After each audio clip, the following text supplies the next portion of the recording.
متقاضی ہے کہ آپ پردے کا بہترین اگر آپ انتظام کرتے ہو، بندوبست کرتے ہو، تو اس دنیا کے اندر سے برائیوں کا، بے حیائیوں کا، فحاشیوں کا، زناکاریوں کا خاتمہ ہوگا۔ آپ کی عزت و آبرو محفوظ رہے گی، معاشرے کے اندر، سماج کے اندر زناکاری پر قدغن لگے گی، بے حیائیوں پر قدغن لگے گی۔ آج ہماری مائیں اور بہنوں کا حال یہ ہوتا ہے کہ وہ بغیر پردے کے چوراہوں پر گھومتی ہے، روڈوں پر، بازاروں میں جاتی ہے اور غیر بہنوں سے بات چیت کرتی ہے۔ اسی طرح سے آج ہماری ماں اور بہنوں نے اپنی وقار کو کھو دیا ہے، اسلام کے تقاضے کو انہیں بلا دیا ہے۔ یہی وجہ ہے کہ آج دنیا کے اندر، معاشرے کے اندر، سماج کے اندر برائیاں عام ہیں، بے حیائیاں عام ہیں، زناکاریاں عام ہیں۔ آج چھوٹی چھوٹی معصوم بچیوں کے ساتھ بدکاری اور زناکاری کے واقعات اور حادثات آپ اخبارات میں پڑھتے ہوں گے، ٹی وی پر سنتے ہوں گے۔ آج یہی وجہ ہے کہ آج ہماری ماں اور بہنوں نے اس پردے کا اہتمام کرنا چھوڑ دیا ہے، جس کی وجہ سے آج وہ خود جو ہے اس برائی میں لت پت ہیں، اور ہماری معصوم بیٹیاں، ہماری معصوم بہنیں بھی اس کے لت میں آ کر کے اس گناہ کے مرتکب ہوتی ہیں۔ اگر آپ گھر میں رہتے ہوئے آپ خود پردے کا معقول انتظام کرو گے، اپنی بچیوں کو آپ پردے کا معقول انتظام کرنے کا مکلف بناؤ گے، جب گھر سے باہر نکلو پردے کے ساتھ نکلو۔ جب ایک عورت بغیر پردے کے گھر سے باہر نکلتی ہے تو شیطان اس کے پیچھے لگ جاتا ہے، اس کو گمراہ کرتا ہے، اس کو بنا کر کے سوار کر کے سماج کے اندر پیش کرتا ہے، اور وہ درندہ صفت لوگ، جو وہ بھیڑیا صفت لوگ، وہ درندہ صفت لوگ ان خواتین کو اپنی غلیظ نگاہوں سے، اپنی بری نگاہوں سے دیکھتے ہیں، اور جس کی وجہ سے اس معاشرے کے اندر، دنیا کے اندر برائیاں عام ہوتی ہیں۔ آج ہماری مائیں اور بہنیں ایسے ایسے لباس زیب بن کر کے بازاروں اور چوراہوں پر نکلتی ہے، روڈوں پر نکلتی ہے، جس کا اسلام نے اجازت نہیں دی ہے۔ آج ہماری مائیں اور بہنیں ایسی باریک لباس پہن کر کے، ایسے چست اور ٹائٹ لباس پہن کر کے بازاروں اور سڑکوں پر نکلتی ہے، جس کی اجازت اسلام نے بالکل نہیں دی ہے۔ آج ہماری مائیں اور بہنیں چست جو ہے ٹائٹ نقاب اور برقع پہنتی ہیں، ہوٹلالی اور کیا کیا لگا کر کے گھروں سے نکلتی ہے۔ اسلام آپ کو اس بات کا کی اجازت دیتا ہے کہ آپ اپنے شوہروں کے سامنے بڑھو، سنورو، آپ سنگار کرو، لیکن اسلام اس بات کی اجازت نہیں دیتا کہ آپ جب گھر سے نکلو تو بہترین اچھے سے اچھا لباس پہن کر کے، اچھے سے اچھا کپڑا پہن کر کے، لالی لگا کر کے، پاؤڈر لگا کر کے، کریم لگا کر کے، آپ اس طرح سے اچھے سے اچھا لباس پہن کر کے آپ گھر سے نکلو۔ میرے بھائیوں، میری ماں اور بہنوں، اسلام آپ کو اس بات کی تعلیم دیتا ہے کہ جب آپ گھر میں ہو، اپنے شوہر کے سامنے آپ اچھے سے اچھا لباس پہنو۔ اسلام اس بات کا متقاضی ہے کہ جب شوہر آپ کو دیکھے تو آپ اپنے شوہر کو خوش کر دو۔ یہ اسلام کی تعلیم ہے۔ ہماری مائیں اور بہنیں، آج ہمارے معاشرے اور سماج کے اندر یہ برائی عام ہے کہ مائیں اور بہنیں جب گھر سے نکلیں گی، چاہے وہ پارٹی میں جائیں، بازار میں جائیں، شادی بیاہ میں جائیں، تو اچھے سے اچھا لباس پہن کر کے جائیں گی، لیکن جب گھر میں رہیں گی تو میلا کچیلا، گندے سے گندا کپڑا پہن کر رہیں گی۔ یہی وجہ ہے کہ آج مردوں کی یہ جو ذہنیت ہوتی ہے وہ عورتوں سے کٹ کر کے باہر دوسری خواتین سے وہ لوگ لگا بیٹھتے ہیں۔ اگر مائیں اور بہنیں اپنے گھر میں اسلام کی تعلیم کے مطابق اچھی زندگی گزاریں، اپنے شوہروں کے ساتھ حسن سلوک کے ساتھ رہیں، تو اسلام کو اس دنیا کے اندر برائیوں کا خاتمہ ہوگا، بے حیائیوں کا خاتمہ ہوگا۔ اسی طرح سے اسلام نے میاں اور بیوی کے بھی حقوق کو بیان فرمایا ہے کہ اگر آپ ایک بیوی ہو تو اسلام نے آپ پر کیا حقوق عائد کیے ہیں، اور اسی طرح سے اگر آپ ایک شوہر ہو تو اسلام نے آپ پر کیا حقوق عائد کیے ہیں۔ میری ماں اور بہنوں، اگر آپ ایک بیوی ہو تو اسلام نے آپ کے شوہر کے متعلق آپ کو اس بات کی تعلیم دی ہے کہ آپ ہمیشہ اپنے شوہروں کی خدمت کرو، اپنے شوہروں کی اطاعت کرو، ان کی باتوں کو مانو، ان کی فرمانبرداری کرو، اور جب شوہر آپ کی طرف دیکھے تو آپ اس کو اپنی نگاہوں سے خوش کر دو، ہمیشہ اس سے مسکراہٹ کے ساتھ ملو، محبت کے ساتھ ملو۔ یہ اسلام کا تقاضا ہے۔ لیکن آج جب ایک شوہر گھر کے اندر داخل ہوتا ہے، باہر سے کام کاج کر کے جب گھر کے اندر تھکا مادا گھر کے اندر آتا ہے، بیوی کا منہ جو ہے غبارے کی طرح پھولا رہتا ہے، وہ جو ہے ایک مایوسی کے عالم میں رہتی ہے، جس کی وجہ سے انسان جب باہر سے آتا ہے تھکا مادا رہتا ہے، بیوی کے چہرے کو، اس غلیظ چہرے کو دیکھتا ہے تو اس کا دماغ اور خراب ہو جاتا ہے۔ اسلام اس بات کا متقاضی ہے، آپ کو اس بات کا حکم دیتا ہے کہ آج جب شوہر گھر میں آئے، داخل ہو، تو آپ اس کو اپنی نگاہوں سے، اپنے چال چلن سے، اپنے بناؤ سنگار کے ذریعے سے، اپنے اچھے سے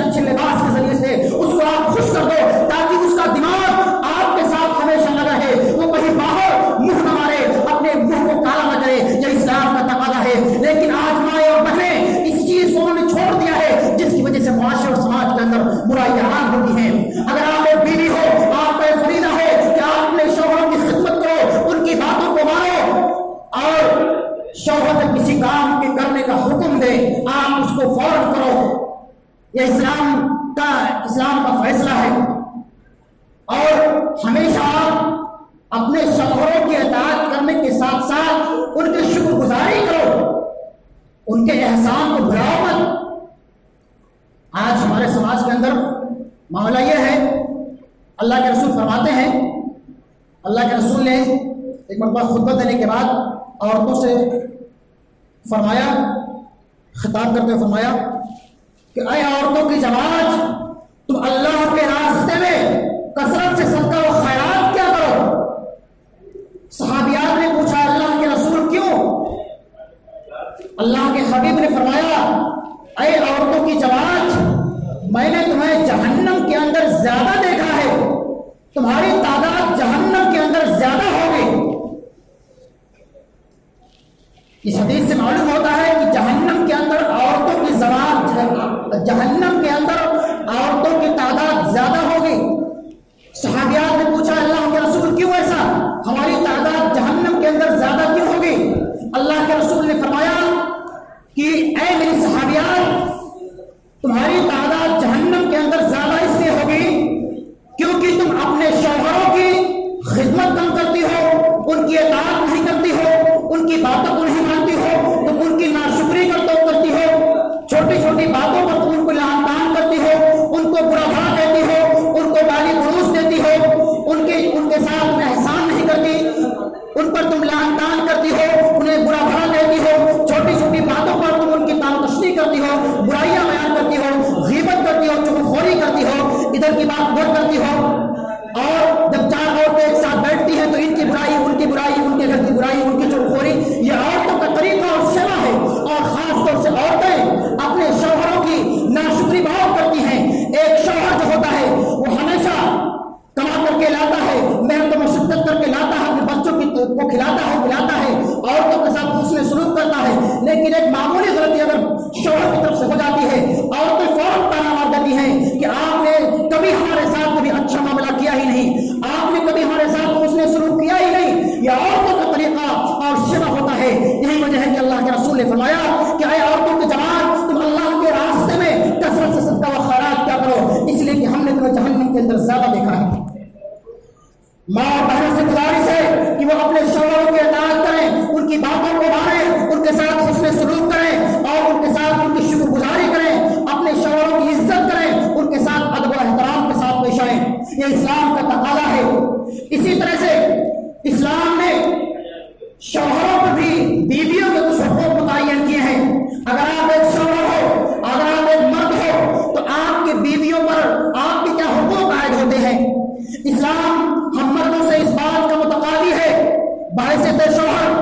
کہ ہم اپنی بیویوں کو، اپنے بال بچوں کو اچھے سے اچھا لباس پہنائیں، اچھے سے اچھا کھانا کھلائیں، ان کے ساتھ حسن سلوک کریں، ان کے ساتھ نرمی کے ساتھ پیش آئیں۔ اگر ان کی کوئی بات ہم کو ناگوار لگے، کوئی بات بری لگ جائے تو ان کو ہم گالی گلوچ مت دیں، اور ان کو ہم مارے نہیں، ان کے چہرے پر مت ماریں، ان کے رخسار پر، ان کے گالوں پر مت ماریں، یا ان کے خاندان والوں کو برا بھلا مت کہیں کہ تمہارا بھائی ایسا ہے، تمہارا باپ ایسا ہے، تمہارے گھر والے ایسا ہیں، ولا تقبح، ان کے خاندان والوں کو، ان کے گھر والوں کو آپ برا بھلا مت کہو، ان کو گالی گلوچ مت دو، ان کو برا بھلا مت کہو، ان کے چہرے اور گالوں پر مت مارو۔ یہ اسلام کا تقاضا ہم مردوں سے، ہم شوہروں سے اس بات کا متقاضی ہے۔ آج ہمارے سماج کے اندر ہم نوجوان یا ہم مرد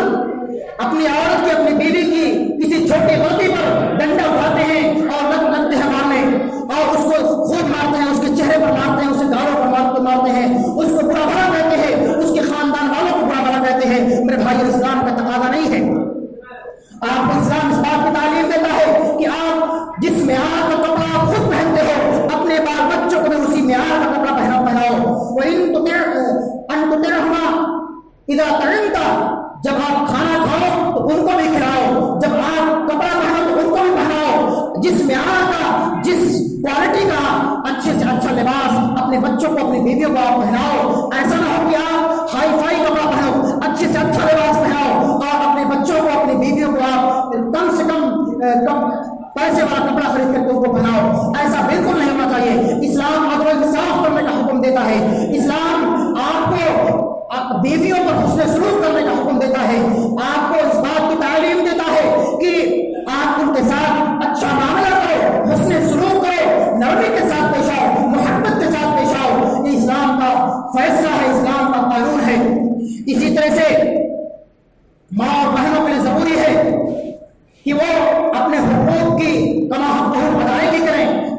اپنے حقوق کی کما حق ادائیگی کرو گے، اس دنیا سے، اس سماج سے، معاشرے سے، آپ کے گھر سے برائیوں کا خاتمہ ہوگا، بے حیائیوں کا خاتمہ ہوگا، آپس میں میل محبت کا پیدا ہوگی، آپس میں میل محبت کے ساتھ جب آپ اس دنیا کے اندر زندگی گزارو گے، آپ کا سماج، آپ کا گھرانہ ایک مہذب گھرانہ ہوگا، آپ کے بچے جو پیدا ہوں گے یا آپ کے بچے آپ کے میل محبت کو دیکھیں گے، ان کے درمیان بھی آپسی الفت و محبت کی فضا ہموار ہوگی۔ اس لیے اسلام اس بات کا ہم سے مطالبہ کرتا ہے کہ آپ بیویاں شوہروں کے حقوق کی ادائیگی کریں اور شوہر بیویوں کے حقوق کی ادائیگی کریں، تاکہ اس دنیا کے اندر امن و امان کی فضا قائم ہو سکے۔ اسی طرح سے اسلام نے ہم مسلمانوں کو، اگر ہم ماں ہیں تو ان کی اطاعت کرنے کا حکم دیا ہے، اگر ہم باپ ہیں تو ان کی بھی اطاعت کرنے کا حکم دیا ہے۔ اللہ کے رسول کے پاس ایک صحابی ہے، انہوں نے کہا اللہ کے رسول، ہمارے حسن صحبت کا، اچھے معاملات کا سب سے زیادہ مستحق کون ہے؟ اللہ کے رسول نے فرمایا کہ تمہاری ماں ہے۔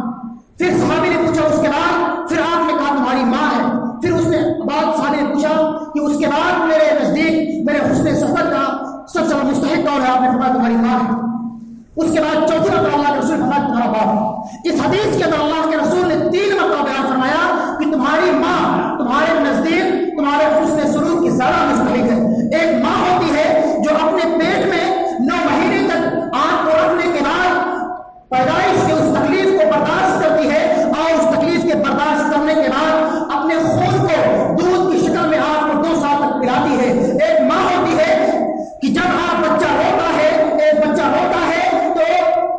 اپنے خود جو ہے گیلے بستروں پر لیٹ جاتی ہے اور آپ کو سوکھے بستروں پر لٹا کر کے آپ کو نیند، پیاری نیند سناتی ہے۔ یہ ایک ماں کا مقام ہے، ایک ماں کا مرتبہ ہے، اور اللہ کے رسول نے فرمایا کہ ایک باپ جو ہوتا ہے وہ جنت کے دروازوں میں سے دروازہ ہے۔ اس لیے مسلمانوں کو چاہیے، ہم نوجوانوں کو چاہیے، ہم مرد و خواتین کو چاہیے کہ ہم اپنے والدین کے ساتھ حسن سلوک کریں، ان کے مقام اور ان کے مرتبے کو سمجھیں، اپنے والدین کے اطاعت کریں، ان کی فرمانبرداری کریں، اور اس طرح سے دنیا کے اندر امن و امان کی اور امن و سکون کی فضا ہموار ہوگی۔ دوسری چیز یہ ہے کہ ہم نے رب العالمین کی رضاجوئی کی خاطر رمضان کے پورے مہینے کا روزہ رکھا۔ یہ اللہ رب العالمین کا بہت بڑا ہم پر احسان اور کرم ہے کہ اس نے ہم کو توفیق دی، ہم نے رمضان کے پورے مہینے کا روزہ رکھا۔ اللہ رب العالمین سے دعا ہے کہ مولا کریم تو ہماری نمازوں کو، صدقات و خیرات کو، زکات کو، صوم و صلات کو قبول فرما۔ اے اللہ تو ہمیں مزید اسی طرح سے اعمال حسنہ کرنے کی توفیق عطا فرما۔ رمضان کے بعد ایک اور چیز جو سنت سے ثابت ہے وہ یہ ہے کہ انسان شوال کے روزے رکھے۔ شوال کے روزوں کے متعلق اللہ کے رسول کا فرمان ہے کہ من صام رمضان ثم اتبعه ستا من شوال کانا کصیام الدہر، جس نے، چاہے وہ مرد ہو یا عورت ہو، رمضان کے روزہ رکھنے کے بعد اگر وہ شوال کے 6 روزے رکھتا ہے تو اس کو پورے سال کے برابر ثواب ملے گا، گویا کہ وہ پورے سال بھر روزہ رہا۔ لیکن اگر ہمارا کوئی روزہ کسی عذر شرعی کی بنا پر چھوٹ گیا ہے، رمضان کے روزے ہم پر لازم اور ضروری ہے، فرض ہے، اس کو ہر حال میں ہم کو رہنا ہی رہنا ہے۔ جیسے ماں اور بہنوں کا مسئلہ ہوتا ہے، ماں اور بہنوں کا مسئلہ ہوتا ہے، وہ ناپاکی کی حالت میں رہتی ہے، اپنے روزے کو چھوڑ دیتی ہے۔ جب جیسے ہی رمضان کا مہینہ ختم ہوگا، عید الفطر کی ادائیگی کے بعد دوسرے دن سے ان پر لازم ہے کہ وہ اپنے چھوٹے ہوئے روزوں کی تکمیل کریں۔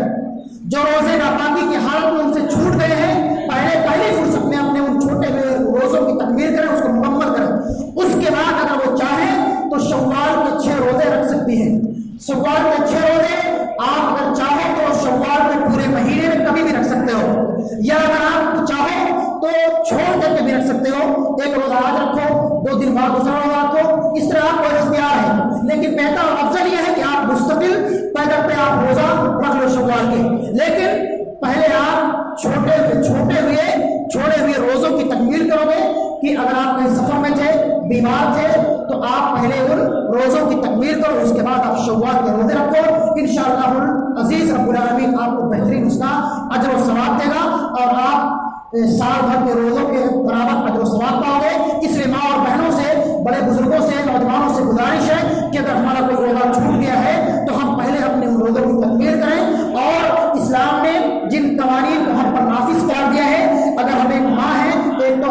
اسلام نے ہم پر کیا حکم عائد کیے ہیں، اگر ہم ایک عورت ہیں تو اسلام نے ہم پر کیا حکم عائد کیے ہیں، اگر ایک بیوی ہے یا ایک شوہر ہے تو اسلام نے ہم پر کیا حکم عائد کیے ہیں، ان تمام حقوق کی پاسداری کریں اور رب العالمین سے دعا کریں کہ مولا کریم تمہاری تمام صدقات و خیرات کو، نیکیوں کو، روزوں کو، نمازوں کو تو قبول فرما۔ اے اللہ، جس طرح سے ہم نے